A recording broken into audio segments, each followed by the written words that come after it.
হারামখোর, সুদখোর, বয়স্কর। তোমার পাশে কে থাকে?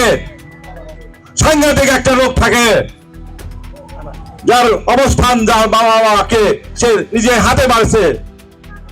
18 সালে যখন উনি ধানের শীষে নমিশন পেয়েছিল, তখন আমি ছিলাম ওনার মেন এজেন্ট, একমাত্র আমি ছিলাম। নমিশন নিয়ে আসলে আমরা তো তোমারই লোক, তোমার সাথে রাজনীতি করছি। তোমার বাড়ি নওগাঁ, তোমার রানীনগর নিয়ে আসছে।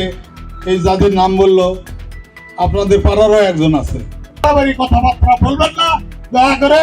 বাড়াবাড়ি কথাবার্তা বললে হয়তো পরিবেশ খারাপ হবে। তাই আপনার কাছে উদাত্ত আহ্বান জানাই, আপনি বাড়াবাড়ি কথা বলবেন না।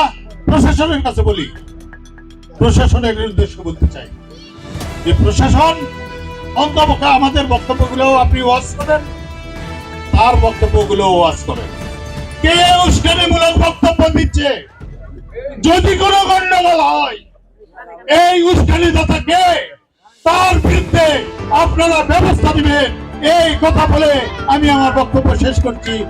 উনি আমাদেরই একজন লোক ছিলেন, এখন উনি আমাদের বিভিন্ন কুৎসবের। একটি কথা বলবো শুধু, 18 সালে যখন উনি ধানের শীষে নমিশন পেয়েছিল, তখন আমি ছিলাম ওনার মেন এজেন্ট, একমাত্র আমি ছিলাম। এবং শেষ পর্যন্ত আমরা বিভিন্নভাবে লাঞ্ছিত হয়েছি। আমার থানা থেকে 38 জন লোক জেলে ছিল, আত্রা থেকে প্রায় 30-35 জন, আর 2 জনের পা ভেঙেছিল ওই রাত্রে থানার সেক্রেটারি তসলিমের। এবং তখন ওনাদের হান্সার শাসনের মাথা ফাটাছিল। উনি ভোটের দিন সবাই ফেলে চলে যাচ্ছে। আমি বলছি আপনি যাচ্ছেন কেন? বলছে ভোট হবে না, আমার বয়স হয়ে গেছে, শরীর আর পারমিট করছে না, আমি আর জীবনে ভোট করবো না, তোমরাই করো। এই রেখে সবাইকে জেলে রেখে উনি চলে গেছেন। এই 18 সাল থেকে আজ পর্যন্ত 8 বছর হচ্ছে। সবগুলো জেলে চলে গেলেন, আমরা বিভিন্ন ভাবে ওনাদেরকে জামিন করলাম, ভালো হলো। আবার 8 বছর পর উনার শরীর পারমিট করছে, নমিনেশন চেয়েছে, তার এক্সাম দেয়নি। কেউ নাই করেছে নাকি? কিন্তু একটি প্রার্থী আপনাদের কাছে আসে, এই বিএনপির নাম বলছে, সে সাবেক কথা বলছে।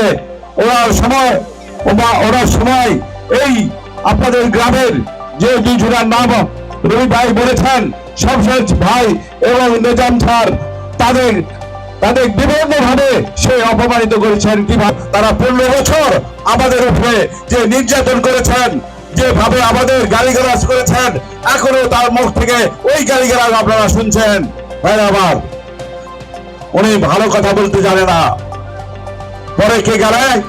পরে যখন ভোট পাবে তখন আবার আপনাদের গালাবে, আপনাদের গালাবে।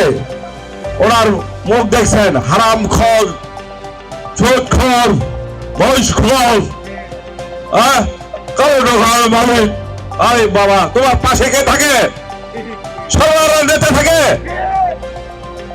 তোমার পাশে কে থাকে? সাংঘাতিক একটা লোক থাকে, যার অবস্থান, যার বাবা মাকে সে নিজে হাতে মারছে, সেই নেতারা তার পাশে থাকে।